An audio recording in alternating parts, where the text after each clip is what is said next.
and all-around fabulous person, studio artist, and many other things. Gwen Filosa is going to be leading us through the evening tonight. Only thing that I will ask you guys to do is just to silence your cell phone. You've heard it before, you'll hear it again. If you can turn those off, that's the only thing we need you to do other than just to have a good time, help yourself at the bar, and enjoy the stories. All right? Thank you, Erin. Good evening, everybody. My name's Gwen. I like how she introduced me, comedian first. I had some guy that I thought was a friend the other day posted this big post on Facebook. He's like, is Gwen Filosa a comedian or a reporter for NPR? I called him, I said, kind of neither. NPR has no idea who I am. Miami has no idea who I am. And I do 5 minutes 3 times a week at the comedy club here. Thanks for thinking my career is going that well. Thank you. I was awesome. I was like, neither. Ugh, I'm telling you. Anyway, first and foremost, thank you all so much for coming tonight. Did I turn myself on? Yep, you're on. You're on. Not even drinking tonight. Thank you all for coming out tonight to support Key West Arts. Yeah. Also, we know you've had your choice of events tonight, and we thank you for flying with us. It's awesome. I like doing things at the studios of Key West because, first of all, it's one of the most spectacular parts of Key West, right? Yeah. Give it up for the studios. They're all home right now watching Bridgerton or something. Spoiler alert, it's fancy. But I love seeing y'all tonight. I want to thank y'all for dressing up for me tonight. You could have tried harder, fellas. Y'all look beautiful. I dressed up for you tonight. Yeah! This is evening wear for lesbians. I think I look fabulous. What do you think? I'm excited that you're all here to witness my hair. Yeah! Chick the other day said, you have 80s hair. I was like, that's right, Def Leppard, my friend. Team Def Leppard. That was amazing. I'm so happy about the hair. It turned out all right, huh? Yeah! I don't know, ladies, you know what I'm talking about? Like the humidity. We're lucking out this week with the humidity. I mean, down here, a lot of times my hair just starts doing this Dog the Bounty Hunter thing. I can pull it off. He's hot, right? But thanks, y'all look so smart and educated, so just give me a chance. Just give me a chance. You're gonna see some fabulous locals tonight telling their stories of personal experience. And I wanted to say, you know, Tony, when I ran into the Old Town Fitness one day, and he's all excited, even for him. He's like, whoa, he's like a big St. Bernard puppy sometimes. Thank you! Pawing at me, he's like pawing, he's like trying to, you know. And he said, I have this idea for this storytelling event, and he was all excited. And I said, okay. And then in my head, I'm thinking, well, good luck with that story thing. Because everyone wants to have an event in Key West. But I'm happy to admit I was wrong, and this is a spectacular, unique event.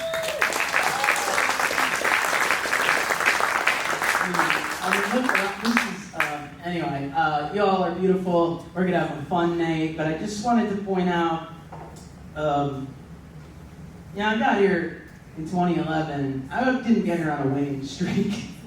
I was broke. I had the dog and like 1-4. Anyone here move like that? I didn't even have a cowboy. I had like 1 cup. And I got this, and I was very grateful to have a room and a bathroom, and which is what I have now. But I have a bathroom door. Take that. it's awkward having a woman over to my 200 square foot cubby. What am I supposed to do? Open the door and say, welcome. Someday, this could all be yours. But I just say, y'all supported me and I've built a life here because of y'all. I'm very grateful and lucky. People like me don't usually become reporters, and we certainly don't get on stage by request. And I love y'all. It's really hard for someone like me to feel that and to say that. So, all right, let's get back to my I came down for 6 months. I was like, people like me live here? Am I going to get bussed in from Marathon and park cars? And they were like, maybe. But our first storyteller tonight, I'm super excited. I love this woman. She's taught me so much by example about comedy, stage performance, and keeping it real. And I want you to welcome to the stage my friend, everybody's hero, Joanie Sullivan. Joanie Sullivan.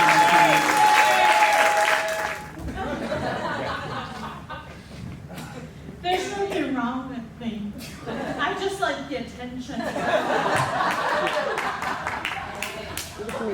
Yeah, you need to turn the volume over off. Okay, hi. Before we get started, I want to tell you, I have a little bit of a speech impediment. Aren't you glad Tony got me to tell you a story? Yes. But I'm going to go slow, and I know I sound like I'm drunk, but I'm not drunk, and I hope you are. Also, I'm going to be taking drinks of water to get you through this. And when I drink, you drink, okay?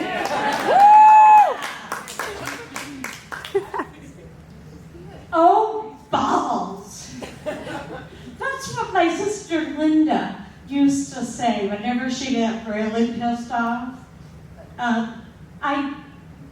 She was around 20 when she started saying this, and I was 7. I was thinking, she's kind of a cool chick. I think I'll start saying balls too, but the thing is, I thought that balls meant boobs. And, I'd look around and I'd see all these women, and they looked like they had a couple of baseballs crammed into their shirt, or golf balls. So I started out saying all balls once in a while. I said to my sister Kathy, I said, hey, you got really big balls. Then mosquitoes would come out and they'd start biting me, and I'd be like, oh, balls, my balls itch. I'd look at myself in the mirror, and I would stick out my chest, and I'd tell myself, Joanie, someday you're going to have a great set of balls. But, nobody really paid a lot of attention to what I said in my family. I was one of 10 kids, and I was the 9th born child. And my mom used to say that when she first started having babies, birth control was illegal. And then later, when she could get birth control, it didn't work. So anyway, I really felt very different growing up from my brothers and sisters. And I was very sensitive and emotional. And so my brother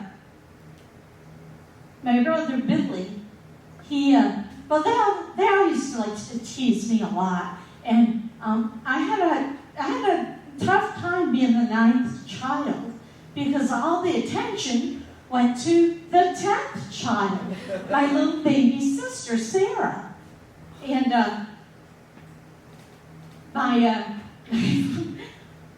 my father would say, "Oh, she is so precious, Daddy's little angel." And my mom would say, "Oh, there's just so many of you."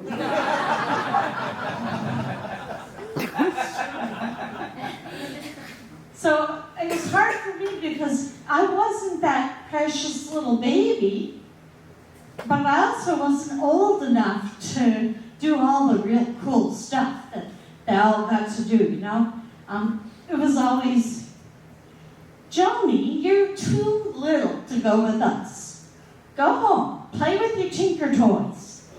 Hey, didn't I tell you to get out of here? Scram, she's on crow." Oh, geez, I'm crow.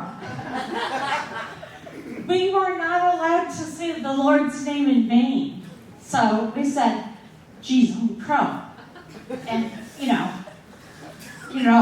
what we meant, right? I'm not going to say it. So like I said, growing up, I felt really different from the rest of my family, really, very emotional, and I got teased all the time. And one time, my brother, Billy, he was an avid hunter, and he was my oldest brother, and he would come to dinner, and he would bring venison, and my mom would cook it up, and I always turned my nose up and said, "I ain't gonna eat no deers." I was thinking about the yummy. And so my father would say, "You'll choke it down." And I had to. And he'd say, "You'll eat it and you'll like it." So one night after dinner,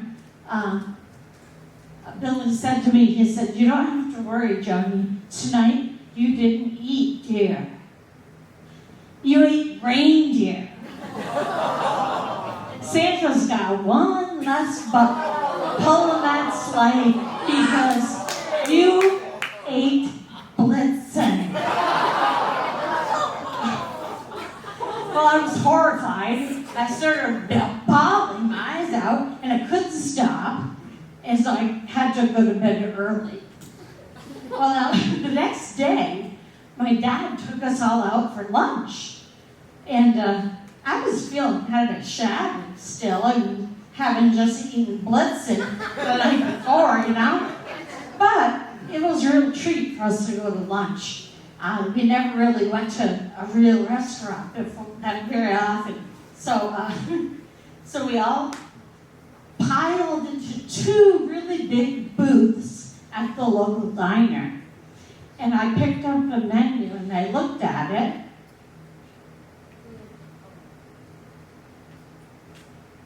Tender lion.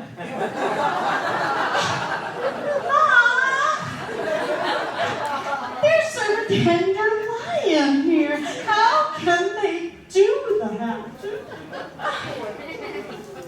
My brother John, he really liked to get me going. He fought with me all the time, and on many occasions he told me, "Wait till Dad gets home. He is going to bring you back to the dump where he found you.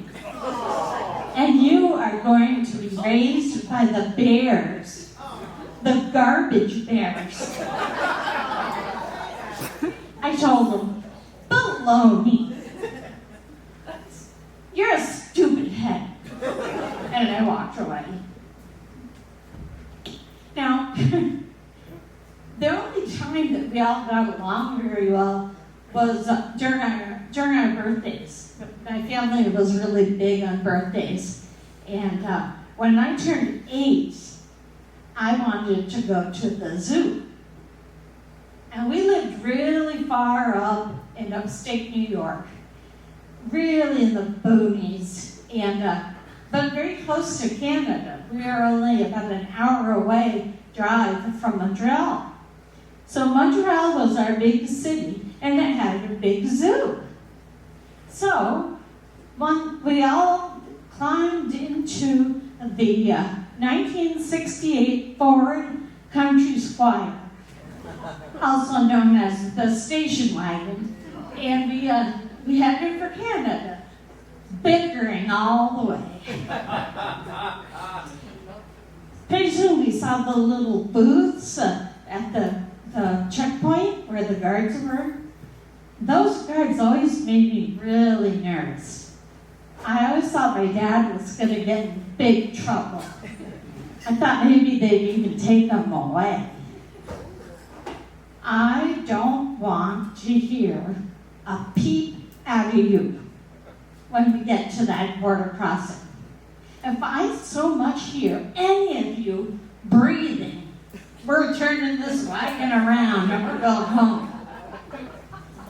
So we all closed our lips really tight, so no breath would come out. And we got up to the booth, and the guard said, "Good morning, very kind of thirsty. What is the nature of your spending your day in Canada?" He asked my father a few more questions.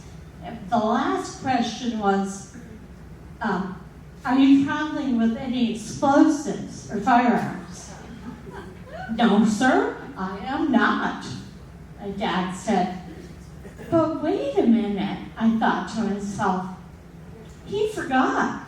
He's got 2 hunting rifles right under the front seat. I wonder if I should remind him. Because he doesn't want to lie to that guy. So I opened my mouth, and before I could even get a sound out, my sister, maybe it's time for water. My sister, Erin, slapped her hand right on my mouth real tight, and my mom shot us a look from the front seat.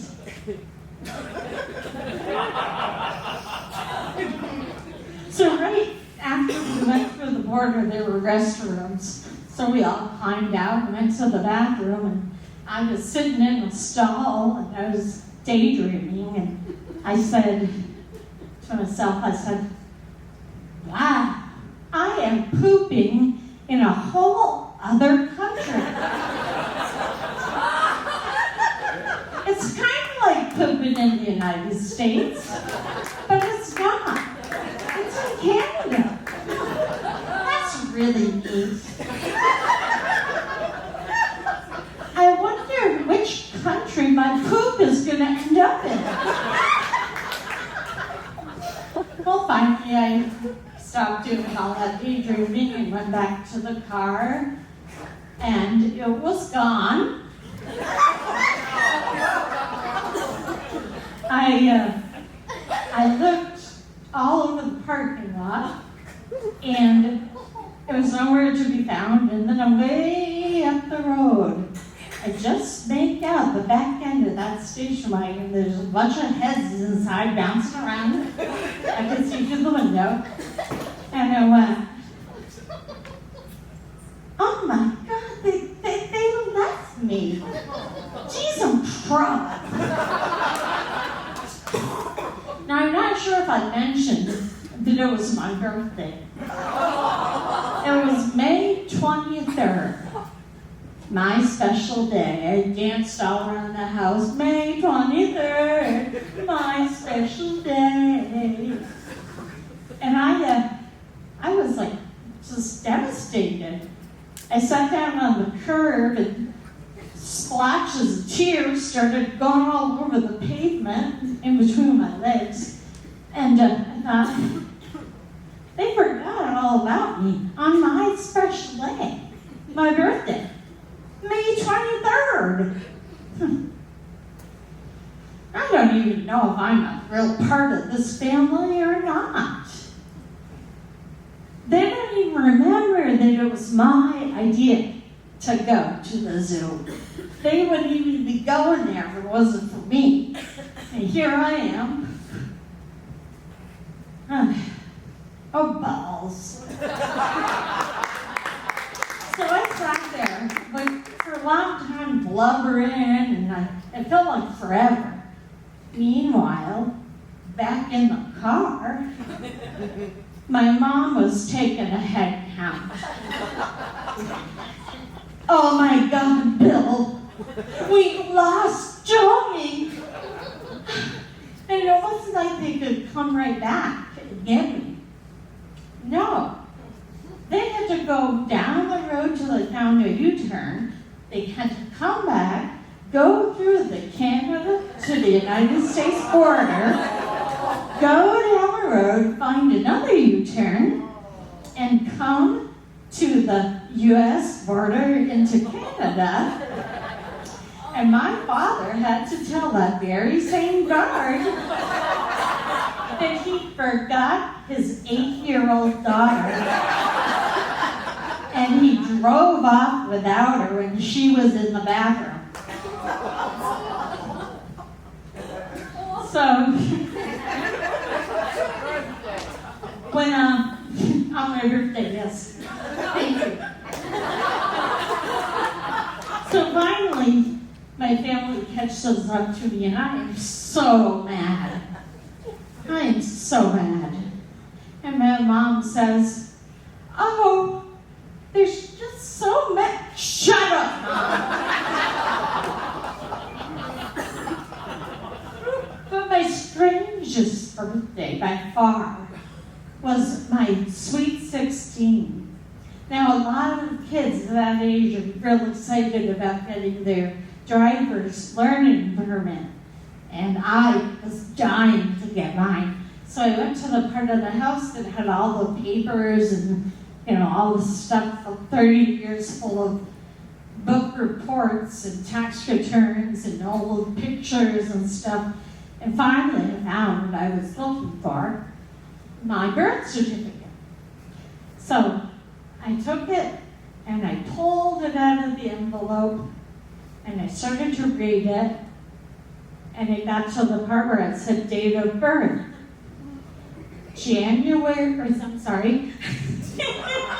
January. Anyway, it said May 22nd, 1962. And I was like, whoa. Wait a minute. My birthday is on May 23rd, today. I mean, that's what's in all of my school records, and all of my birthday parties were on May 23rd. And even my medical reports said May 23rd. But most importantly, my parents told me that I was born on May 23rd. Is it possible that they didn't even know what day I came into the world? They were there. I don't know. I don't even know if they're my real parents. And then I remembered those garbage bears. And that was the moment when I realized I was adopted. Oh, Bob. Thank you. Ladies and gentlemen, give it up for Joanie. Holy moly. Joanie's been on every theater stage in the U.S. That's comedy. She's done comedy. We're friends. There's a lot going on there. Also, can we give it up for Joanie's dad? Come on, the reindeer thing. Come on. Even if it's not true, it's a good thing I don't have kids. I tell them that every day. You know what you just say? Has anyone ever done? I'm from the country, and one night my uncle's, you're eating deer, and we were like, dude, I'm 8. All right, I don't need to know. Thank you, Joanie. All right, we're going to move this show right along. And this next fellow is a 4th-generation Texan. This is cool. Got here about 10 years ago. According to his bio, he wrote this. animals and most people love him. Give it up for Chester Sparks. My moment when story is the day I decided to move to Key West. It is a story about acceptance versus tolerance, and sometimes when tolerance turns to hate. I'm going to start in 2004. My husband Tripp and I lived in landlocked Dallas. We always took tropical vacations. We always went on beach vacations. We had to get out of Dallas, out of landlocked Dallas. We had been to Mexico, the Caribbean, and we had a friend say, hey, you ought to try Key West. So I said, sure, I'll book a trip to Key West. We booked a trip. We're on the plane, and I waited till my husband had his second gin and tonic before I said, oh no, by the way, I booked us an all-male clothing optional resort. And he looks at me like, I have to be naked? And I said, no, clothing optional. So he was fine, ordered his third gin and tonic. We landed in Key West, made our way to the island house, unpacked. It was about time for happy hour. So we strolled down to Duval, went to Aqua Idol, we went to the Aqua Bar, sat at the bar there, met a very nice bartender, and I started to notice, though, there was a crowd forming out on the street. And I asked the bartender, I said, well, what's going on? And he smiled and said, it's the Christmas parade. And I, being from a little town in Texas, I kind of rolled my eyes and thought, oh yeah, Christmas parade, there'll be a fire truck and the mayor in their convertible. He said, no, everybody, the whole town will be here. It's going to be wonderful. And I was like, okay. But the crowds just kept getting bigger and bigger. And so I thought, well, maybe it's going to be something. So we went outside to watch the parade, and there were kids everywhere. And there were families, and I heard Spanish. I heard French Creole. I heard Eastern European accents.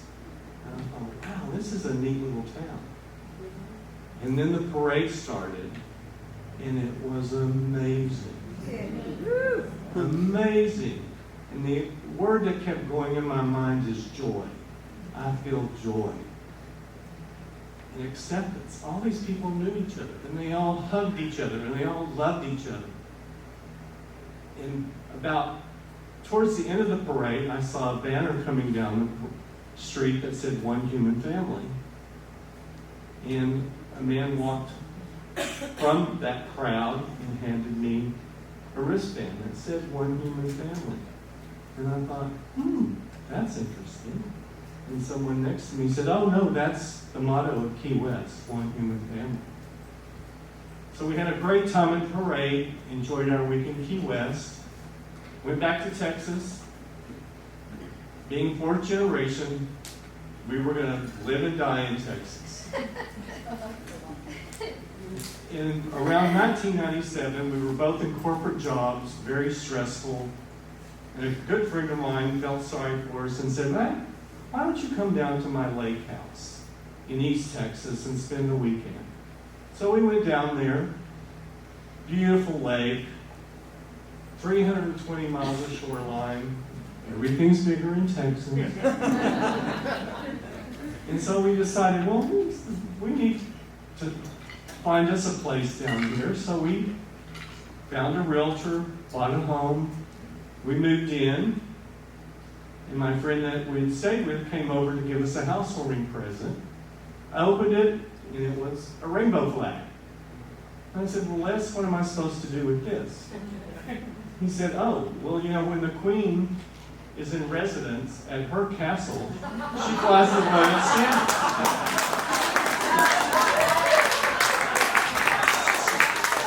So when you're in residence, you have to fly the rainbow flag on your boat dock. So we all know you're there, and when we're out on the boat, we can stop by for a cocktail. And I said, okay, but my husband was a little skeptical. He said, well, we're in rural East Texas. Isn't that going to kind of put a bullseye on our back? And I said, no, these folks down here, they just think it's a pretty flag. Don't be worried. Well, I love flags. And so I went the next week and bought a Texas flag, a U.S. flag. And next weekend, I hung them on our boat dock. We didn't have a boat yet, so we were up at our deck at the back of our house, getting ready to watch sunset. And I see a neighbor about 4 docks down start to uncover their boat, and a bunch of people pile in the boat, and they start on their way out. And as they approach our dock, I see probably the wife punch the husband, slow down, slow down. And they stop right in front of our dock. She stands up, points at the flag, the rainbow flag, and says, see that rainbow flag? That means they're gay. She didn't see me, sitting up on the deck, but I stood up and waved, hi, neighbor.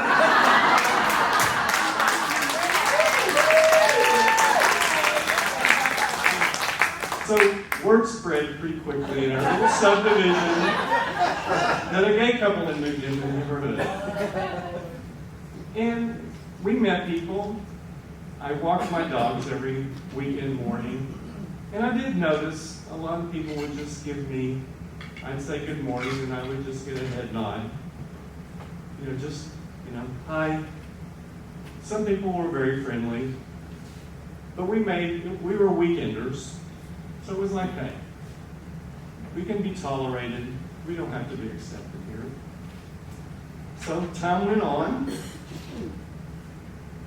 And in 2008, President Obama was elected as the first black president. I think we were one of 3 homes in our subdivision that had political signs for Obama. And yes, they were stolen several times, but hey, whatever. Fast forward to 2012, Obama gets elected again. And it's about time for us to think about retiring. And the assumption was, hey, we've got this lake house. It's on a pristine lake, beautiful oak trees. We're going to retire here. So my husband had already retired, moved down. I was still working in Dallas. So I thought, I'll take a week off, go down and see how things are, if I can tolerate. So went to a gym in the next little town over. And I walked in the gym. Well, guess what? All the treadmills were turned to Fox News. That's okay. Hey, I can turn the channel. But I saw some guys over in the corner. And I recognized a couple of them from my subdivision. And I could tell they were having a very spirited conversation. So I thought I will just sneak over. And I found the bench press machine. I'll just pretend I'm bench pressing here. And I started listening. And they were discussing President Obama. And I started hearing him referred to with the N-word. And I said, well, what should I do? Should I get up and say something? Well, I didn't have the courage to do that. I just got up and walked away. Went home, told my husband, I'm not sure I can live here. And then 2 days later, I was out in the front yard, and our mail lady came by to drop off the mail. She waved, I waved at her. She said, hey, come over here. And I walked over to her car, and she leaned out the window and said, are you guys okay? And I said, well, yeah, we're great. Why are you asking if we're okay? Well, you know those old parts meet every morning at City Hall and drink coffee and gossip? I said, yeah, the coffee club. Well, I was delivering mail, and I overheard them, and they're really not happy about all you gays and lesbians moving in the neighborhood. And I said, well, why? Well, you're fixing things up. And it's going to raise the property value, and their taxes are going to go up. And I said, well, yeah, that's what happens when the gays move in the neighborhood.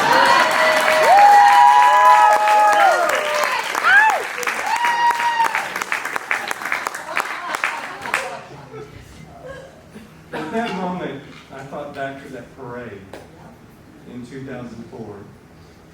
And I said, am I going to live the rest of my life being tolerated? Or am I going to live somewhere where I'm going to be accepted? Celebrated. Yeah! Well, I walked in the house and said, hey, we're moving. And my husband said, oh, you found that house that we liked on the other side of that peninsula? Got on the market and we can go buy that house and move up? I said, no, we're moving to Key West.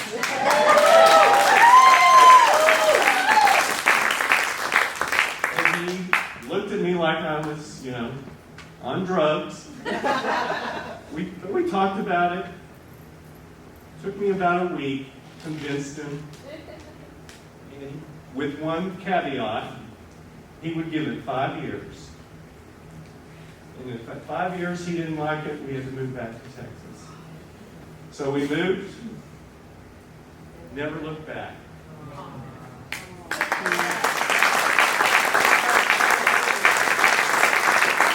I was straight in heaven. I lost him last October. A gut punch, obviously. But everyone here has been wonderful. Everyone here has been here for me. And guess what? The Christmas parade.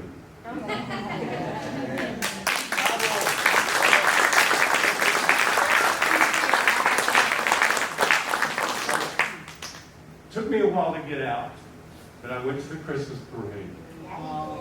And felt the joy. And I had a friend walk up I hadn't seen since my husband passed, and he gave his condolences and said, but I'm more upset because I heard you're moving back to Texas. And I looked at him and said, Billy, it's the one time the coconut telegraph is wrong. I'm not going anywhere. Just farts. Yeah, let's hear it for the gays. Only the ones that edge their lawns, though. Okay? I'm a gay. Did y'all know that? Really? If you don't know that, you're either blind or my parents. Anyway, moving right along. Our next speaker is artistic director of the studios of Key West. Does the programming and turns on the lights. Turns out she won't sweep my office, but hey, what are you gonna do? Frauds, huh? Yes. You're not my demographic. All right. She also trains for marathons, which is awesome. And she's really she's been here 10 years, right? Brought a lot of light and happiness to Key West. Erin, Stover-Stickmen.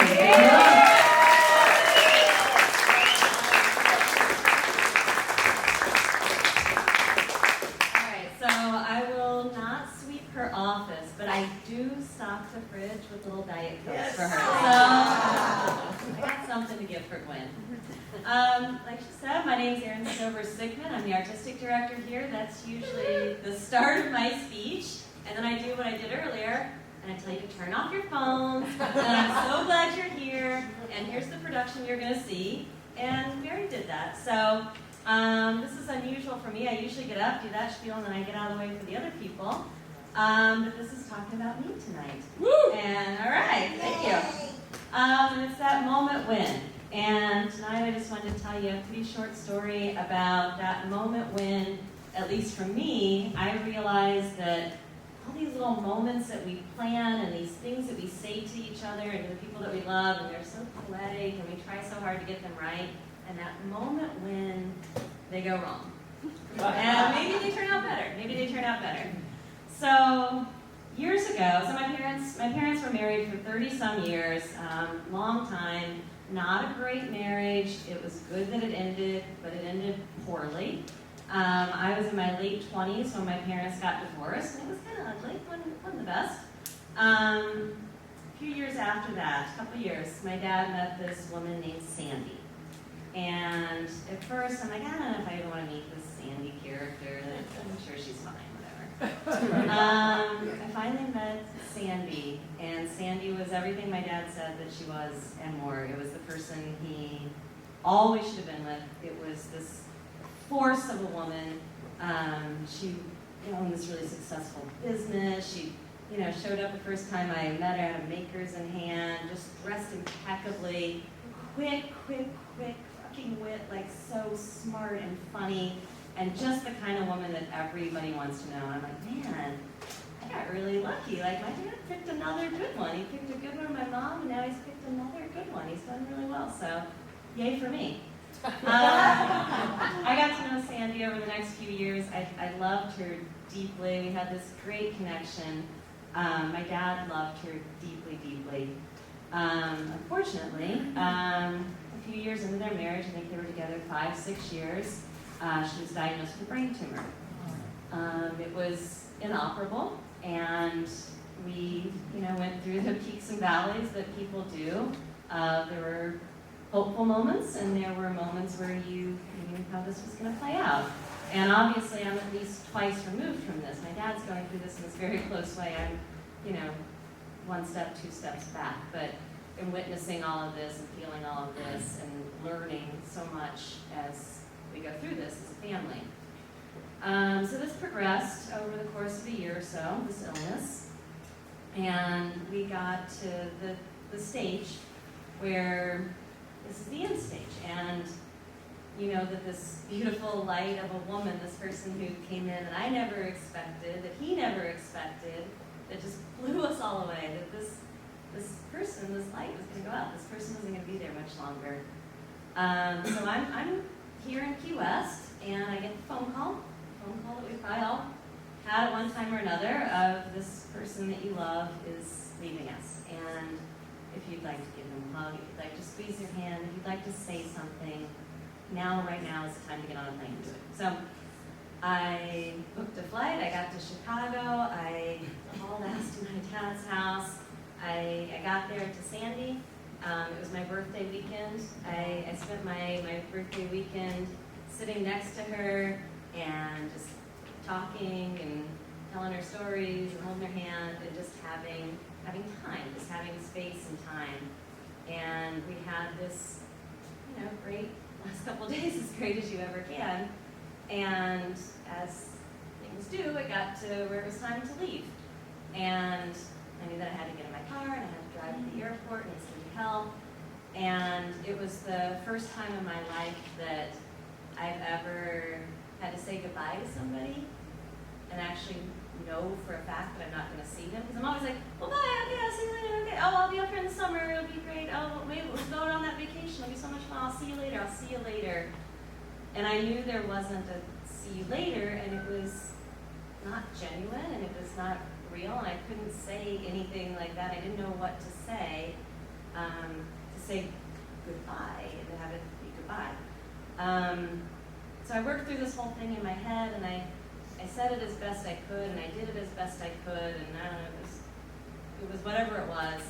I held it together, I said my goodbyes, we were, loving on each other. I walked out the door, I get in my car to drive to O'Hare, and I just break down, like I'm out of the house now, I can have my tears, I can have my moment. So I'm in the car, and I'm driving, and I'm like, feeling all these things that I needed to feel all weekend. I'm allowing myself to feel them. And I get about 10 minutes down the road from my dad's house. Forgot my cell phone. I forgot my cell phone. Where can my cell phone be? I'm digging around. It's not in the console, it's not in the bag, it's not anywhere it's supposed to be. I'm like, yeah, it's sitting on her bedside table. It is definitely on her bedside table. So I thought through it. I'm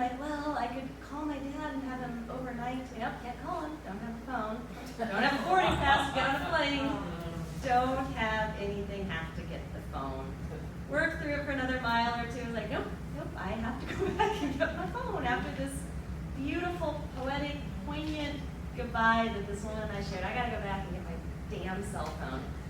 So I turn the car around, I drive back to my dad's house. I walk in the house, I look at Sandy, and I go, sorry, I forgot my phone. And she just cracks up, she loses it, I lose it, we're dying laughing, we're crying, we're laughing, we're all of it. And it was that moment when you get the perfect goodbye that you didn't plan. And we got a really perfect goodbye. Thank you all so much. Erin Stover-Stickmen, give it up. That was wonderful. That was wonderful.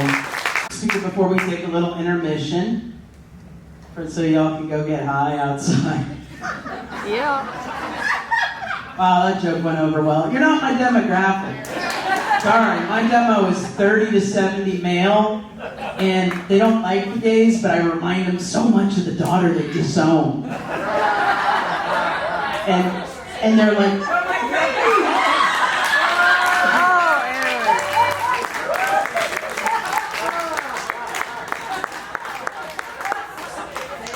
stepped on my punchline, that's all right. Wow, Erin, that could have waited. That could have waited. That could have waited. All right, y'all. Our next, this is a Cuban-American woman. She's from Miami. That's where I go to hit on women. Because they can accessorize. She's going to get up here and tell us a story. Give it up for Kate Besu. Besu. I'm sorry, I'm an idiot.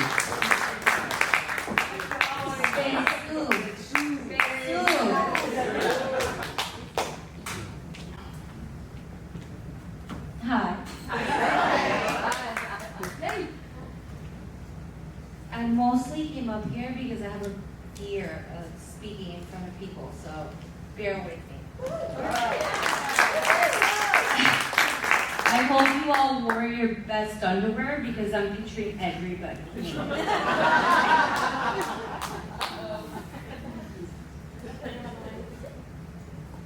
So my story is about the moment when I knew how to terminate a relationship. Yeah. Okay. So I had a housekeeper, her name was Nellie. And she would come into my house, clean the whole house, but do like some stupid shit. Like she would like, you know, my son would leave like a candy wrapper on the counter and she'd clean under it and put the candy wrapper back like it was an ornament. I'm like, why is this still here? You know, like she was just awful. But I couldn't let go of her because it's like invasive to have somebody in your house.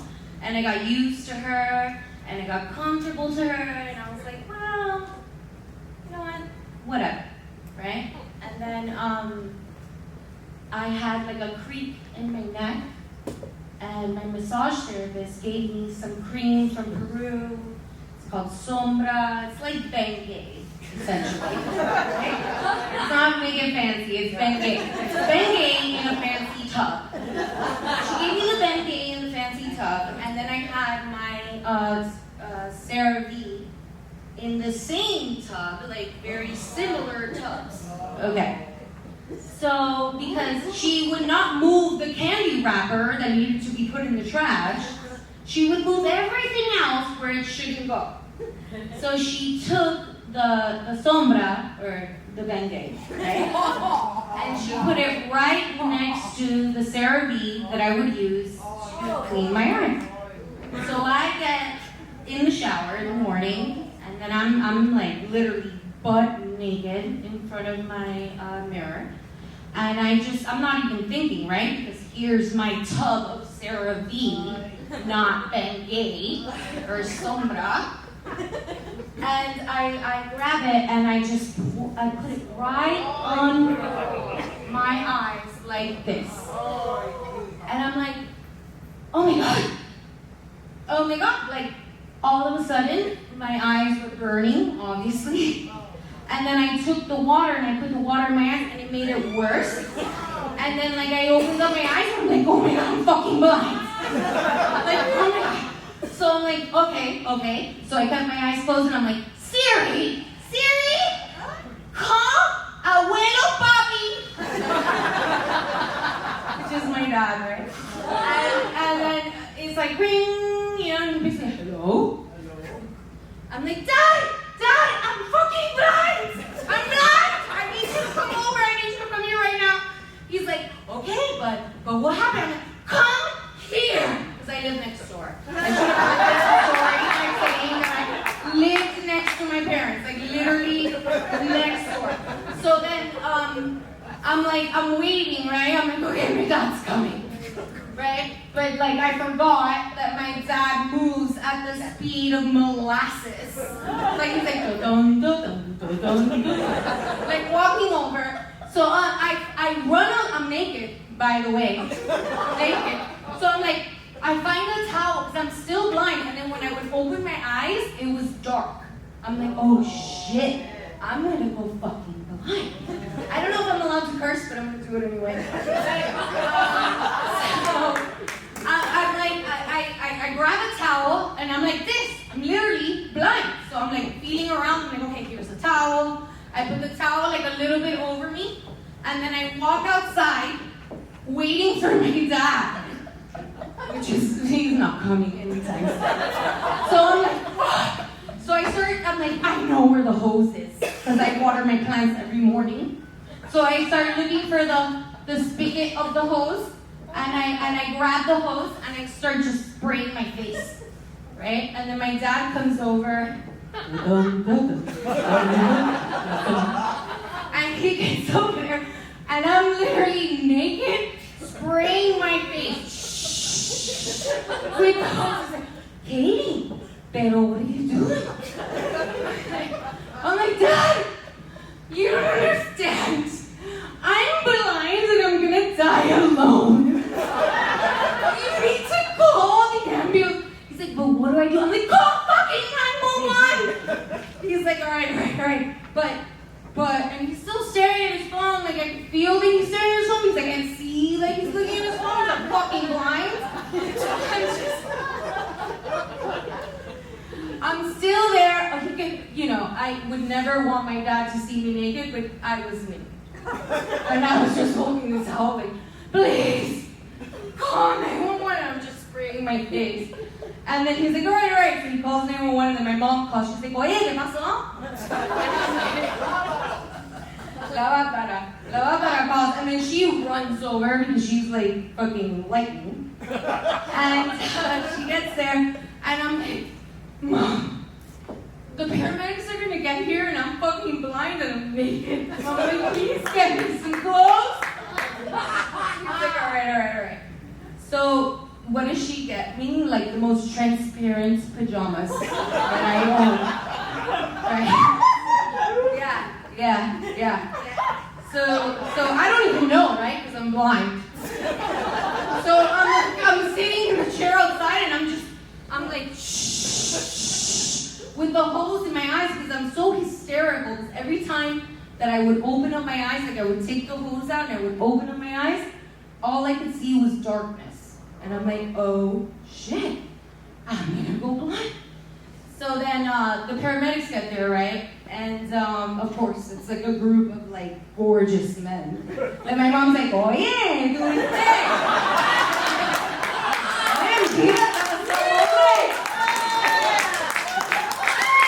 I'm like, yo no puedo ver, mami, tú no ves. Estoy ciega. So, anyway, they're like all standing in front of me, and all I hear is like one voice. And this one guy's like, what's your name? What's your name again? And I'm like, Catherine, because that's like the name on my ID. So I just like Catherine. I'm like, Catherine. He's like, Catherine, listen to me. You are pressure cleaning your eyes. I'm like, shh, I don't want to die alone. So then he's like, put the water in your hands, pull it in your hands, open up your eyes like you're swimming underwater, and it's going to clean your eyes out. And I did that, and it worked. It worked. And then all of a sudden I opened my eyes and I'm like, oh my god, I can the moment when I knew I had to fire my housekeeper.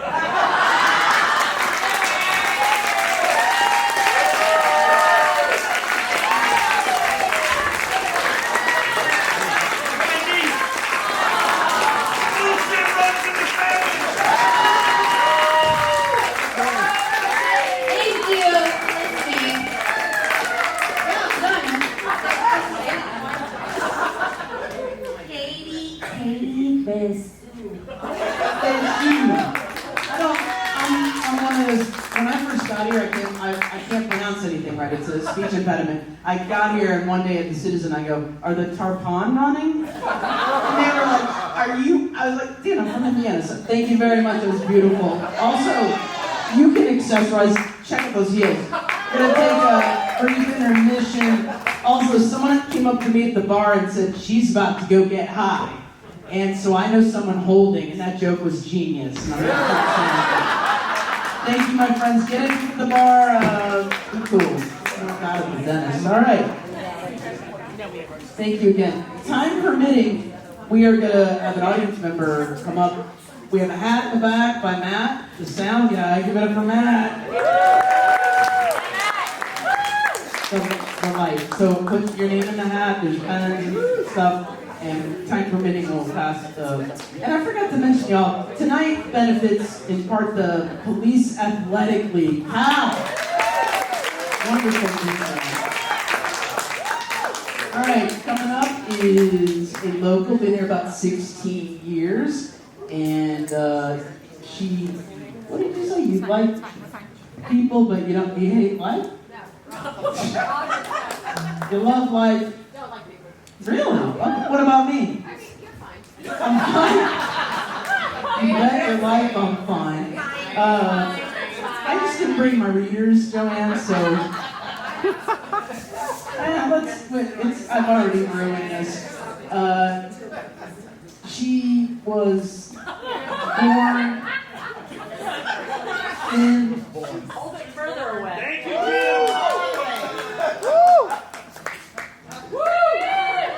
I need a wife. Make a good one. I need my type, that'd be bad. Okay, a 16-year resident of Key West. Oh, you were born outside Boston? Did you remember that? All right. Get up here, my friend. Where you at? Come up to this stage. She claims to be Joanne Martin, everybody. Joanne Martin.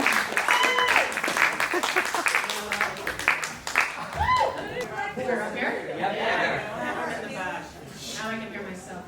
Okay.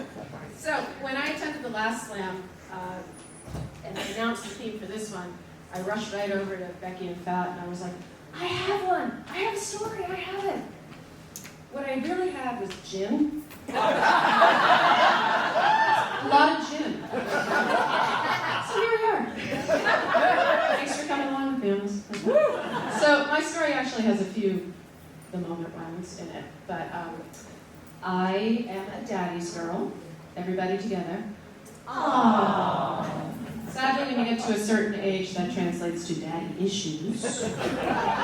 Potato, potato. Okay. But I did grow up outside of Boston, as Glenn said, and I'm the youngest of four. I'm the only girl, and I trailed about 5 years after the youngest brother. I was probably a bit of a surprise. My dad was 47 when I was born. My mom was 42. So my mom finally had her girl-ish. I was kind of a tomboy. I climbed trees, I played in the dirt, came home when the street lights were on, filthy, that type of thing. That didn't stop my dad from thinking of me that way, though, very differently from my brothers. My eldest brother told the story about sitting on the couch with him one time when I was about 2, playing with a stuffed animal on the floor. And my dad was just looking at me really thoughtfully and said, "She really is a girl, isn't she?" I don't know what pearls of wisdom my 11-year-old brother came back with at that point, but there you have it. I do remember watching Godzilla for the first time, the black and white version that they spliced Raymond Burr in to make stupid Americans watch it. And I cried when they killed him. My dad turned to my mom and said, "I'm worried about the girl, Helen. She's so soft." He wasn't wrong. That didn't spare me from corporal punishment, though. Okay, my parents were born in the 20s. This was the 70s. We were Irish Catholic. I think it's the gospel according to peace and quiet. Whatever, it's a law, you have to do it. So my brothers got the belt. I was spared that. One brother could probably still benefit from it at this point. But I did get spanked hard. And it hurt. And that shit works. Okay? No, it's unpopular, but guess what? I didn't do that again. Thankfully, I don't have children, don't worry. Don't call me. But this is kind of what the story is based on. So I was about 6 years old, and my mom had just gotten home from the grocery store, what we like to call the market. And we were all trooping outside to get the grocery bags out of the station wagon, as Joanie pointed out earlier. For those of you born in the 90s or after, Google it. Okay? And I went back out for my second trip to get another bag, and this car was empty, and my mom had closed up the back of it, and she was getting ready to back the car out of the driveway. So I thought, I'm going to go for a ride. So I grabbed onto the back of the station wagon, pulled my feet up onto the bumper, and I'm thinking, this is great. She'll never see me. She saw me immediately. Okay, she turned back, slammed the car in the park, gave me the death glare, and said, "You're going to get a spanking for that." DEFCON 3. Right. So where do I go? I go running back into the house, which is where the spanking is definitely going to take place, right? That's ground zero for spankings, right? Even then, okay? And the worst part is I went back to the same exact spot that I always ran to when I was in trouble. Don't ask me why. I always dove under one of my brother's beds to hide. So here comes my father stomping up the stairs. And at this point, he's probably more pissed off at the fact that he bred an idiot because he knows exactly where I am than my attempted suicide in the driveway. Right? So he comes into the bedroom and gives you the whole, if you're not out within 5 seconds speech. You all know that one, right? You spend the first 3 seconds really weighing your options. I chose poorly. I stayed. DEFCON 1. Okay. He wasn't mad before, but now he is. So he grabbed the end of the bed and he slid it in one huge move away from the wall. And I wasn't there. So he grabbed the end of the bed and he slammed it back against the wall. And I wasn't there. So he picked up the foot of the bed, lifted it, looked and didn't see me, then looked a little further and had to put the bed down because he was laughing, because I was clinging to the bottom of the bed like it was my only salvation and sanctuary in this world. I was not letting go of this bed.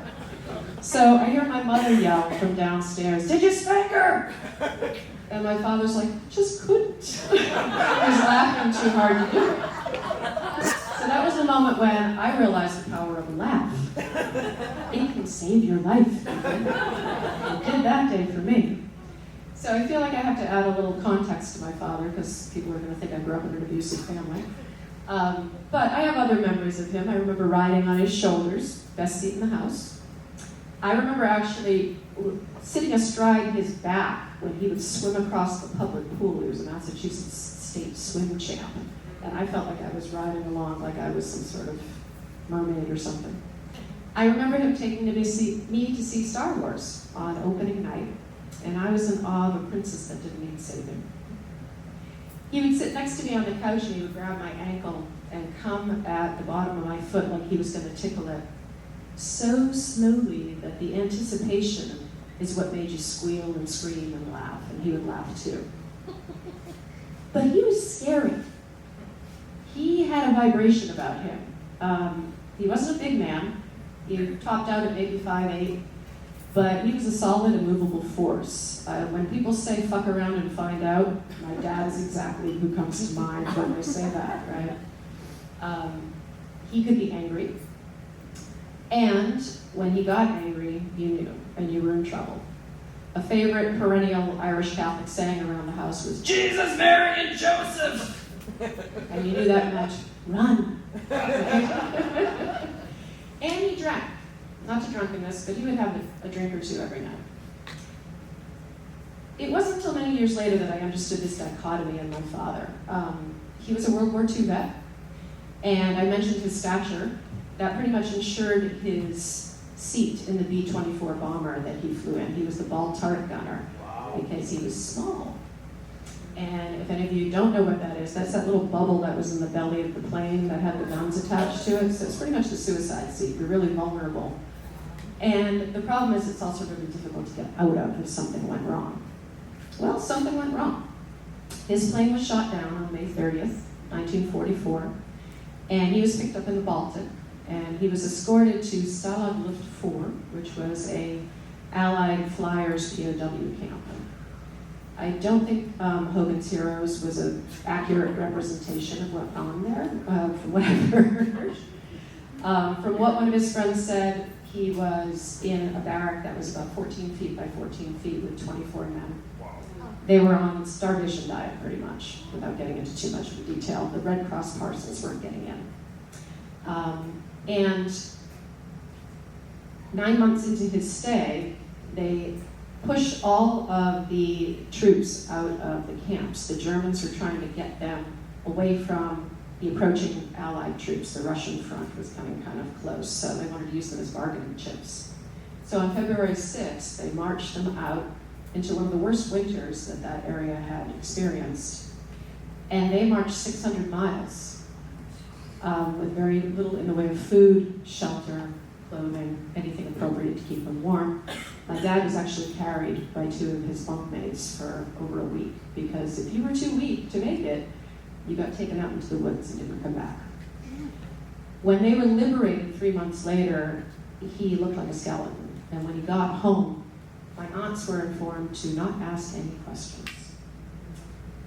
And it took all of this for me to realize that my dad had what that war referred to as combat fatigue, but what we now call PTSD.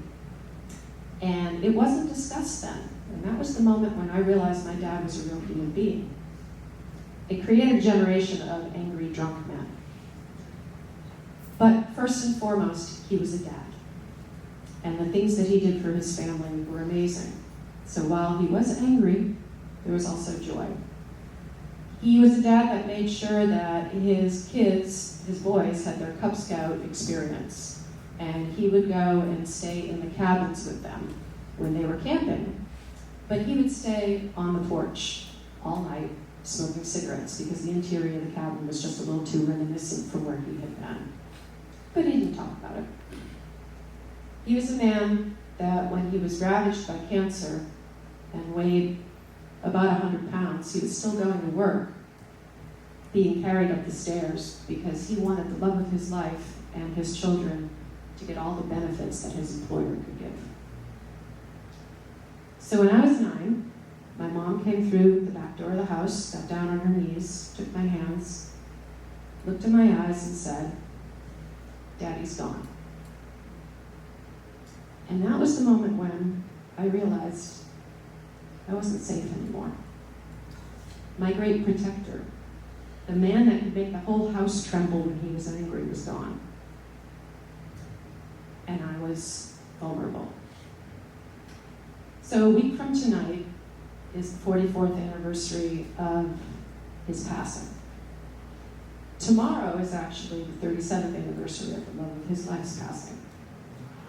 And this is the moment when you realize that memories are glorious.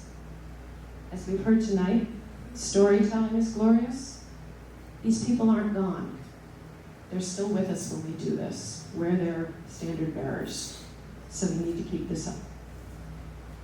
So a week from tonight, I'm going to be sitting out on Eaton Street in front of the Tropic Cinema, watching a free showing of Star Wars with my dad.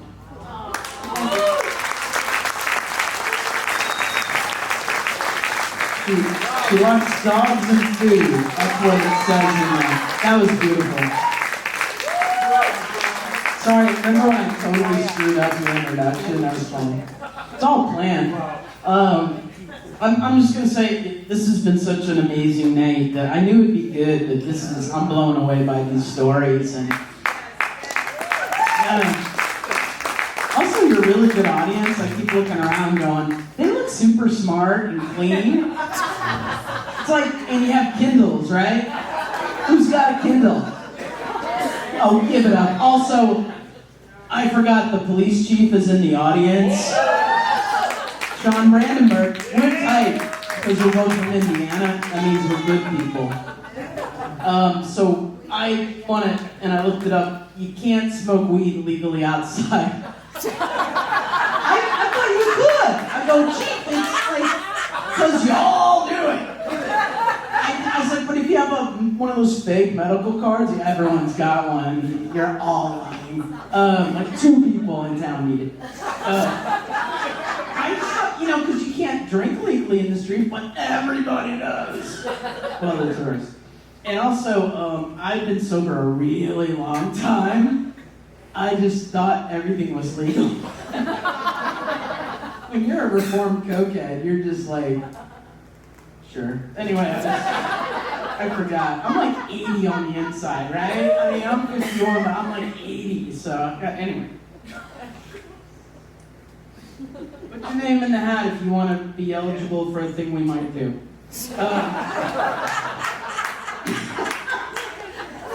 Honestly, man, I'm bleeding out. We might be able to talk. If we run out of time, I'll just sit with you and I'll listen to your fucking story, alright? I'm excited about this next fella. He's from the North Pole, Alaska. Is that a place? Did I get it right? Yes, I got something right. From cassettes to the cloud. The evolution of information and the technological future most people don't know is coming.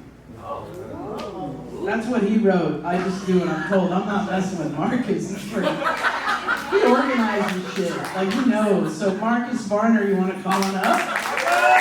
Marcus, everybody. He works out.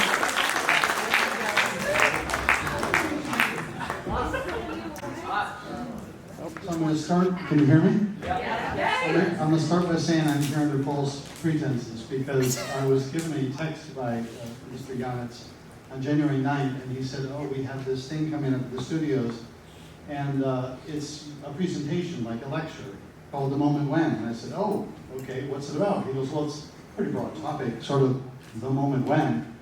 And I said, well, my expertise is in computers and AI. Should I talk about that? We can talk about whatever you want.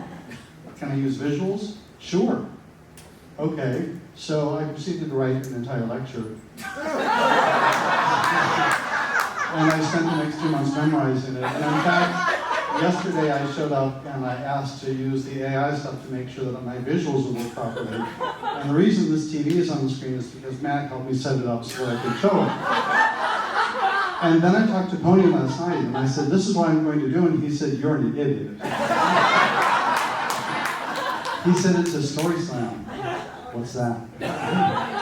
You give something personal from your life. I said, I have nothing personal to share. And he goes, yes, you do. Yeah, share things from your childhood. And I said, that's scary. So I decided I would. And he said, share some things that change your life. So there's actually 3 things that were very fundamental in my life that helped change and make me the person that I am. So there's actually 3 moments I'm going to share in my life that helped create the person that you see up here on the stage. And the first one started when I was 8 years old. Now, when I was 8, I lived in Germany, and I used to read a series of comic books called Asterix and Obelix. Wonderful books. They're the books about the indomitable Gauls who go on adventures fighting the Roman Republic with the help of a magic potion under the reign of Julius Caesar. Perfect material for childhood comic books. So it was late one night, and I decided I was going to read this. And you're not supposed to read this stuff late at night because I'm supposed to get some sleep. So I pulled out my camping lantern, turned it on, and I started reading the comic book. My parents had some friends over and they were playing cards, and they were laughing and joking and things were going fine. Suddenly the laughing stopped, and I heard walking, steps coming toward the room. My father had looked down the hallway and seen light underneath the door. He realized that I was up. I'm in trouble. So what I did is I reached behind me, because there was a bookcase behind my bed, and I looked for the heaviest book that I could possibly find. I grabbed it, I put it in front of me, hoping that it would save me. My father threw open the door, And he said, "What are you doing up so late?" And I looked down to see what I was reading, and I said, "I was just," and I had the saddest look on my face, and slightly quivering of reading the Bible. I had grabbed the perfect book. What could you do? Get a kid reading the Bible? Turn out the light, go to bed. That taught me my very first lesson. If you lie with the Bible in your hands, people will believe you. And it kept me quite healthy for the next 2 years. The second lesson, the second moment that I learned was just a few months later. Again, I told you we were living in Germany. This was the fall of 1972. And my father was going to come home. He was going TDY and stationed overseas. And at this time, he had been in Thailand for quite some time. We got pictures of all these wonderful places he had been, these animals and these plants and things we had seen. So we planned a giant party. And everything was set up. We had a giant marzipan cake, beautiful decorations, all the friends were coming over. There was one thing missing, though. It was some flowers. So about an hour before the party, my brother and I snuck away and we decided to go to the flower shop. And we were going to pick up some flowers for my father. In the flower shop, we looked up and saw an orchid, just like the ones that he had sent us in the pictures. So my brother looked at the lady, and in his best German, he said, "Can we buy a flower for my papa?" He then pulls out a picture and shows her a picture of our dad with the orchid, just like the one that was in the store. We then emptied our pockets onto the counter, and all the change came to a total of about 4 Deutschmarks. That was $1 at the time. The florist said, "That is the perfect amount of money for an orchid for your papa." She pulled it down, she wrapped it up, she put a beautiful bow on it, and we proceeded to take it home. Just as my father was pulling up, my brother and I were there, we pulled the orchid out and presented it to him. He said it was the absolute perfect gift. It looked just like he remembered. We had the party. However, about halfway through the party, my mother pulled me aside. She said, "Son, how did you afford that orchid?" And I proudly said, "Well, we had just enough money to buy it, all 4 Deutschmarks." She knew that was a problem. So the next day she went down to the shop. And she talked to the lady and she said, "My sons were here the other day, and I know they purchased an orchid." And she looked up and those same orchids were 25 to 30 Deutschmarks. She said, "I'd like to pay the difference for them." The lady said, "Don't worry." She said, "They showed me a picture of their papa. They explained what they were doing." And she said, "At that moment, I wanted to be part of the gift giving." They were so nice. They both had tears in their eyes. And that was when I learned my second lesson. Use people's emotions to get things for free. And that was my step. How I learned how to become an The third lesson was when I moved here to Key West. And I was researching a book. And I learned the story about the melting man. I don't know if any of you have heard that. Happened in 1992. I came here in 1994. It turns out at the home of Thomas Warren, the police came in April of 1992. And a Mr. William Everett Devaney was in the house. And Thomas Warren had died sometime in January or February, and he had died on the kitchen floor. Now, Mr. Devaney didn't realize that he had died. So this was April. He died sometime in January, February, and the house didn't have air conditioning. So as the police were going through the house, they discovered not only was he on the kitchen floor, there were 13 cases of Busch beer stacked in the kitchen and numerous other cans spread throughout the house. The police asked him, "Didn't you notice what was happening?" He said, "No, I'm sure that he was just being stubborn, because dead people can be rather stubborn." And he said, "I know that he's alive. I saw him move. In fact, he stretched his legs just the other day.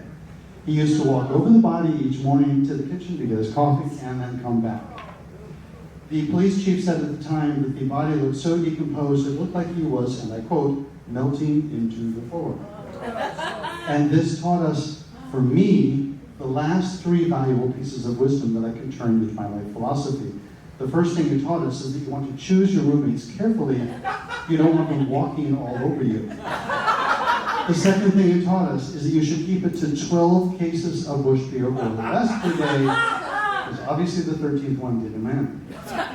The third and most important lesson is that there are worse things to have on a kitchen floor than a waxy buildup. So, of course, I keep my philosophy, keep it to 12 cases of bush beer or less per day. And those three moments help build my philosophy. I hope this close the day can help you. Marcus Varner, everybody, that was amazing. That was informational. And that makes me appreciate, finally, my first roommates here. Hurt. I told you, I'm 51, I'm young, but I'm old on the inside. Our next speaker, our next storyteller, we asked her like 10 minutes ago, no, earlier, and she just graciously said, of course I'll do it. And it's my new best friend. She doesn't know that yet. You do? She also brought me a present from New Orleans. I ain't telling you because I ain't sharing it. Sorry, I'm going to eat my feelings tonight. They're delicious. Dan, I'll talk to you later about that work tonight. You guys are hot. I'm in therapy. Anyway, Marcus and Dan, are there any hot? Is there a hotter couple? Is there? They work out, man. Greek, you ready for me? Yeah, I need help getting up. Okay, your shoes are hot too. Greek, everybody, give it up for Greek. So this is completely extemporaneous. So bear with me if you would. Stop with the filming already. All right, so I don't know if you guys have ever encountered any road saints in your lives, but I have. It was the mid-1980s, and there had been a series of grotesque murders on Big Pond Key. They were women that had their hearts excised from their bodies. I don't believe that they ever found the people that did it. But I had just bought my house in Newtown, and I wanted some tile floors. So I was driving a little Pulsar at the time, which is a 2-seater. And I went out to Miami and took that left instead of going right. And went to the row where they had all the porcelain tiles for sale. And I'd carefully taken measurements. And I picked out a porcelain tile, and I went to the salesperson and said, okay, I need these many feet of this tile. And he said, okay, well, we can do that for you. We have them in stock. Where's the truck? And I said, well, what truck? And he said, the truck for you to deliver the porcelain tiles back to Key West. I said, I don't have a truck. I'm going to put them in here. And he said, that's a Pulsar. And I said, I'm aware. And he said, you expect me to put 1,000 pounds of tile in this little Pulsar? I said, yeah, the seat goes down in that. He said, okay. It wasn't a very well thought out plan, as you can imagine. And I was doing the slingshot. We call the slingshot when you drive up to Miami and back in the same day. Those were the days where I could pull that off. Not so much now. So he, against his better judgment, puts all this tile in the back of my Pulsar. It's starting to get dark, and I'm proceeding for my way back to Key West. It's now pitch black, and I'm on Big Pine Key. And can you guess what happened? I got a flat. Guess where the donut-shaped spare was? Underneath all the tile. So I pull off to the side, pitch black, and there was a van that had been following me. They go halfway down the bridge and they pull a U-turn on the bridge and come back. And I said, oh my God, I'm gonna die. They're gonna kill me. They're gonna carve my heart out of my chest. It's all over. I'm done for. So they pull up behind me, and it was a couple of nurses from Miami and their boyfriends. And they said, can we help you? And I said, man, you're not going to believe what happened. This guy told me I shouldn't do it. I did it anyway. And I need help because I need to put the spare on. And he said, well, what's all this? And I was like, well, that's 1,000 pounds of tile. I got to bring to my house because, the addition needs tile first. And they said, the spare's underneath that? And I said, I hope so. And they said, all right. So they proceeded to take all of the tile out of the car on the side of the road. It's about, 10:30 or so at night.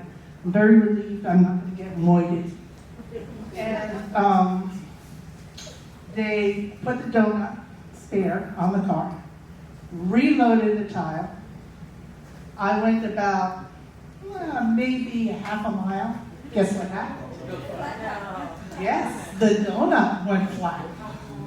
So they took all of the tile out of the car, got the spare that had already gone flat, drove me to Key West, brought me to the gas station, which at that time you could still have actually an attendant help you, had the spare repaired, wouldn't let me pay for it, and I said to them, drove me back up the Keys, and I said to them, what can I do? Can I give you money?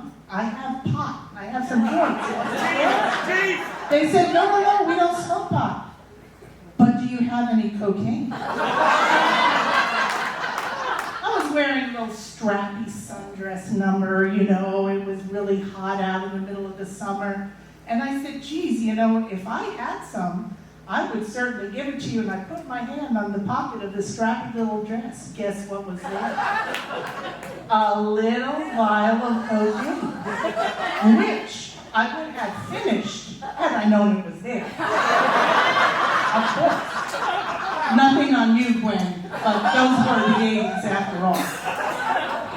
So they were real pleased. I gave them a little vial, drove me back to Key West with the spare and the donut and the tile, brought me to my house, unloaded the tile again. What is this, the 4th or 5th time? And I was bartending at the Full Moon Saloon at that time. Okay, we all know the nickname. All right, we all know the nickname for the Full Moon Saloon. And I said to them, please, come in. Let me buy you dinner. Let me buy you lunch. Nobody has ever done anything. You guys are saints. I really appreciate it. And I never saw them again. Wow. And that's my story. I wish I'd been older in the 80s. I would have been I don't know, in prison. That would be awesome, but what a great story. Jesus, that's so pleased. All right, my new best friend. All right, my friends, we have one final speaker and storyteller, and he's the man that made this all happen and produced the show and let me get up here and totally screw up. And where's he at? Tony Yaniz, you want to come up here? I'll break things. I'll fill with my magic mic dance. Can you salsa? I can magic mic. My space. What are we doing? Are we not pulling? I'm Tony. The other Tony. We apologize for running a little late, and we have a timer. It's a timer. Nobody gives a shit about the timer, so that's fine. But it worked out well. I just want to say this: every time we've done this, and then plan the next one, I look at Becky and I go, it just can't get any better. But you know what? That made a liar of me tonight. Tonight, I laughed hard. I cried hard. I'm real privileged that I had with me my niece. I'm glad I got Marcus up here. I'll tell you a short story. COVID breaks out, and my wife Becky and Marcus are very close. And Becky goes, "Oh, fucking COVID." And he goes, "Don't worry. I got friends in Wuhan, China, and they'll tell me." So, things like that. And again, everybody was amazing and wonderful. But Joanne, you broke my heart tonight. But anyway, thank you so much. So I'm just going to be, I can't compete with these stories tonight, man. I'm like, man, I'm glad I'm the producer because I don't have to do shit. But so A collaboration. So, but before I forget, Erin still, first of all, Matt and Erin and Michelle and I forget the bartender guy, Quinn, my God. You know, the goal of this is so you can vicariously live on the lives and so that the tellers can release either a happy moment or a sad moment and share it with you. And we have certainly done that. Erin Stover told me tonight that we have penciled in a show that I'll produce the show. Actually, those of you know, I just talk shit. Becky produces the show. But, and the show, did anybody come to the first one we did upstairs? Oh shit, we're popular.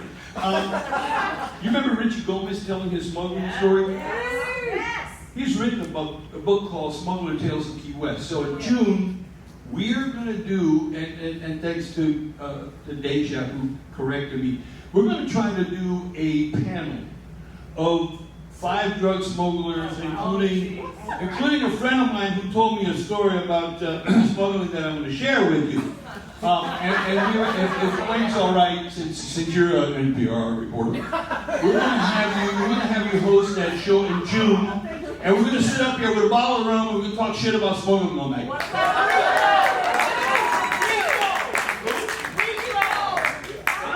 Whatever. Oh, the Rico Act? No. We're not telling the story. I am telling the story that a dear friend told me about his memoirs. But I'm going to say it in the first person. My attorney, Nathan Eden. God bless you. I'm going to tell you a story really, really quick, and then I'm going to end the show and let you go and enjoy your lives. Becky says I am serially monogamous. And that means that I live with one woman, and then I break up with her, and I live with another woman. So, back in the days, when the boy was different. I basically screwed everything I walked. But that was before, that was penicillin, gonorrhea, no problem. But, so I'm living with this woman, this vivacious, beautiful. I've just broken up with the other one, and I hooked up with this one right away. Vivacious lady, happy, funny, drank a little, and I'm playing softball, and she's hanging out, and she comes home one day and she says, "Fuck, what is it?" No, I got this dress downtown in the store at Express. I got this dress, and fuck, I lost the receipt and it doesn't fit me. And I go, "Oh yeah, it's Express." Express? Yeah. Oh wait. I play softball. Becky. There's a girl named Becky that I play softball with. Yes. Wait, hear me out. So I said, go down there and tell her you're my girlfriend, and so she comes home. And I said, "Hey, how did it go?" She goes, "Fine." I said, "What's wrong?" She goes, "You fucking her?" And I'm like, she's not my type. She's not blonde. She doesn't have blue eyes or green eyes. She doesn't have freckles. She's kind of a cute girl, but I mean, we just play softball together. So I get to the ballpark the next day, and I go, "Becky, come here. You're not going to believe this shit." I can't say her name. Her name said, "Am I fucking you?" She looks at me and she goes, "Ooh, you're not my type at all. Not at all." She goes, "And besides that, I made a New Year's Eve promise that I was not having anything to do with softball players anymore, with boys." I said, "Okay." So, life goes on, and we're playing softball. And pretty soon I started looking at it. Nice ass on her. Right, working on my psyche, right? Yeah, so I guess, thank God, she's looking at me too and saying, "For an old guy, you don't look too bad." So we're playing softball, we're hanging out together, man, and I threw the old one out of the house. So we're hanging out together, man, and I'm like, "Well, yeah, I guess so, man. She's pretty, and she's funny, and she's got fucking great legs and small breasts, beautiful." And I said, "You know what? Yeah, but I'm not sure. I'm not 100%. Now, what do I look for in a woman? Legs, nice mouth, nice hands, pretty feet.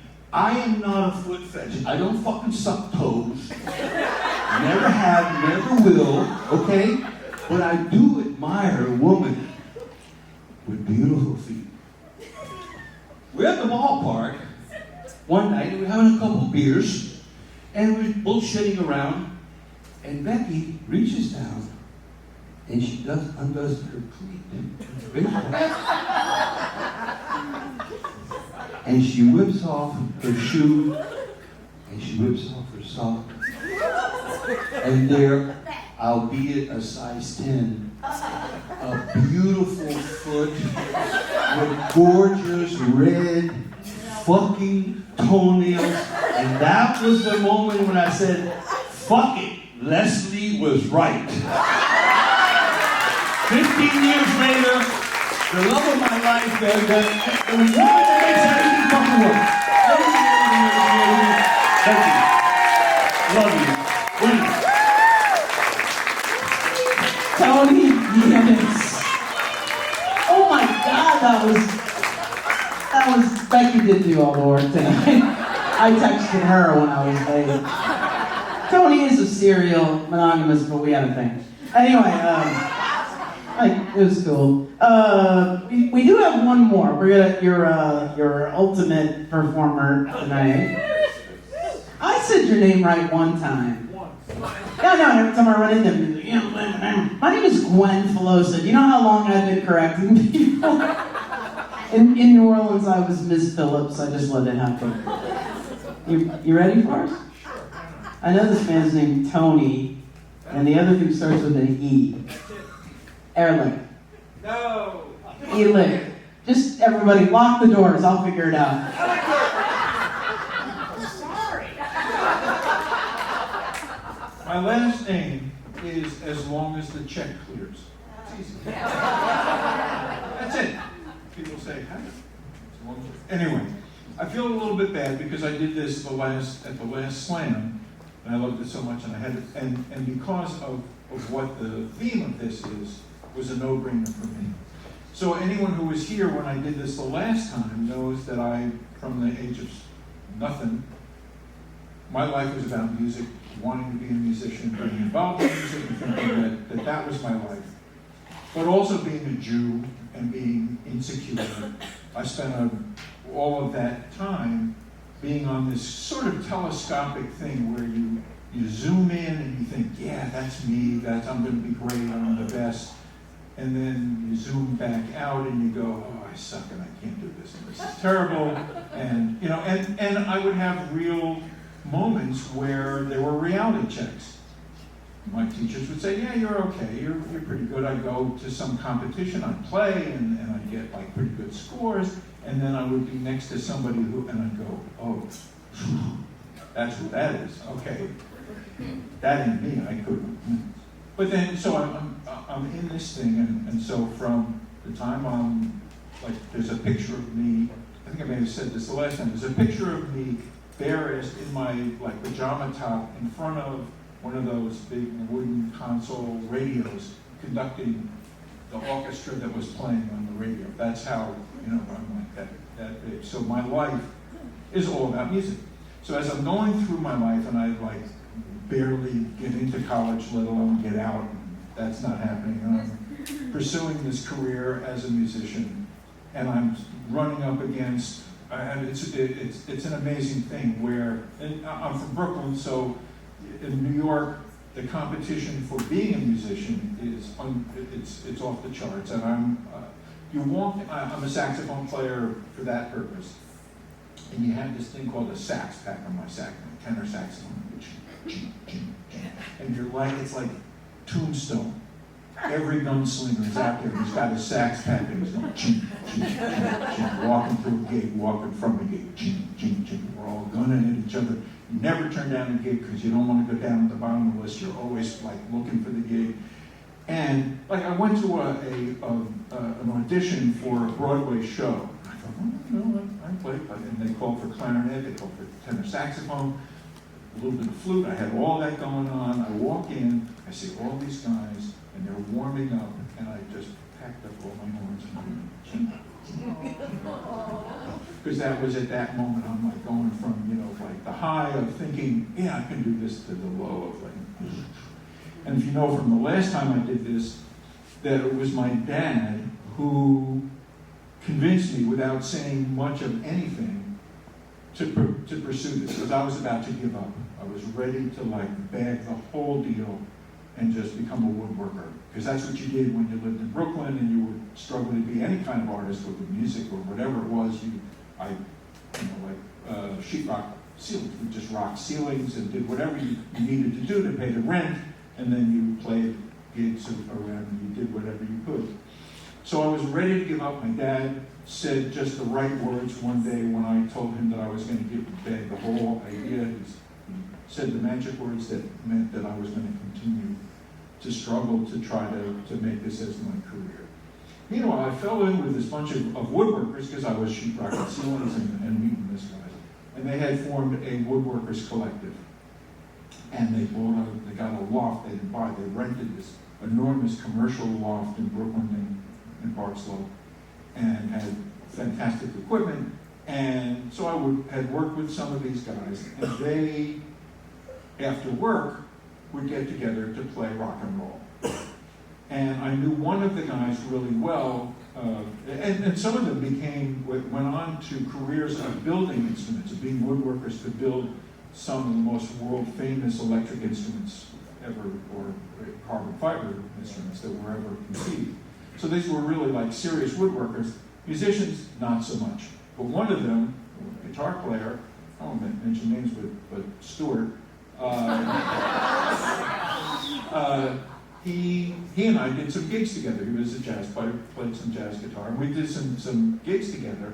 And one day on some gig at some bar, someplace, he said, you know, we meet together at the shop after work, and the guys are, they're trying to like be musicians and trying to form a band. Could you come in and help out? I said, like, you mean like a music director kind of? He said, yeah, you come in, we'll pay you some bucks, we'll give you some money, and you could help out, and sort of like coach us into being a band. Sure, why not? So it was like a Wednesday night or something in Park Slope. I had nothing going on, and I'd show up. First week I show up, and these guys are miserable. They make me feel really good. Because then I'm, on that kind of up down thing, and I'm looking down, and I'm going, whoo, man, me. So I'm like trying to teach them like, how many bars are in a 12-bar blues? Like that. Or like, find one in a bucket, on a 4-beat thing, where's the one? So I'm like struggling with these guys, but their hearts are good, they really want to play this music, they're really into it. It's like, this is in the mid-70s, and they want to do the right thing, they want to play, but they're not very good. And after a couple of weeks of doing this over and over again, and I started to think, I had a conscience, and I thought, I can't do this anymore, I can't take their money, because they're not going to get any better. What they need to do is go home and do what I do, and practice like a madman until you get better and learn your instrument, be good about what you're doing. And so about the 3rd or 4th week, I come in and I've got the speech prepared. I'm gonna fall on the sword. I'm such an honorable guy, And we're going through and we're doing like Born Under a Bad Sign. Remember I told you it starts in 8 bars and then it's 12 bars, but that's too confusing. You can't forget it. They're not gonna get it. We're struggling through, and I'm thinking, when's gonna be the right moment for me to be such a guy, good guy. And at that point, the door opens up, and in walks his vision. She's wearing a purple, not tie-dye, but batik overalls. She's got the cutest little pigtails. And I go, ooh, ooh. She walks up, because all during these previous weeks, I kept saying, this girl, they said, oh yeah, but we've got this great singer, but she's out on the road, she'll be back, you're going to hear her sing. Yeah, sure. In walks this vision, as cute as a button, she's wearing these overalls, the whole thing, pigtails. She walks up to the microphone, and we launch into probably like a Linda Ronstadt cover. She opens up her pipes, and I went, this is the moment that tells me why I'm here. Holy shit. Oh. Wow. And from there, I said to some of the guys, like Stuart, who was a better player, I said, we're forming a band around this woman. We're going to do this. This is for real. We're going to throw out her boyfriend who plays the guitar like he was like trying to mix mud or something. I don't know. We're throwing him out. He's gone. And the love of my life. Changed my life entirely.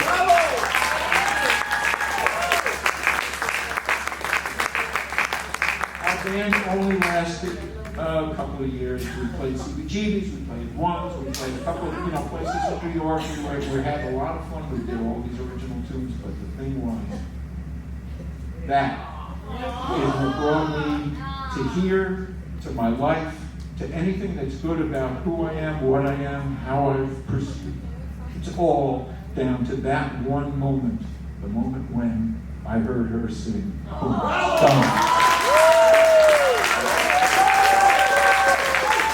Tony, Erin, say the name. Ellinger. So close, Ellinger. You are a lucky man. And you all get married. Third marriage is a charm, right, everybody? All right, it'll be legal. I'm so glad I couldn't get married legally when I was drinking and driving. I would have 3 ex-wives and children that weren't mine. I just want to give it up for yourselves for being here tonight. That was amazing. The next story slam, called something I can't pronounce, La Chicarra. Who are you going to believe? I said it right. Let's give it up for all of your storytellers. Erin, Stover-Stickmen, Joanne, Martin, Joanie, Sullivan, Varner, Justin, Bart. Hold on. Tony Yaniz. We don't know my last name. Tony Yaniz, Richard, Erin, and I'm going to say it right. Kate Besu. Final thoughts. The next one will be, did I already say this? The next story slam, the theme will be Mama Said. Probably not my mama's. I just want to say thank y'all for having me, and thanks Tony and Becky. And I was thinking during this, it's easy for me at least, to say I don't like something. This sucks. This stinks. But it's hard for me to put words to something I love and I like. And I'm not sure exactly what this event is, but I like this. I like this. Alright, I'm gonna, please don't get high in public on the street. Please don't ever go to Big Pine, I guess. Holy shit, you better be packing. I'll bring you a drink. Thank you all, have a great night. Thank you. Support now, please athletically. Alright.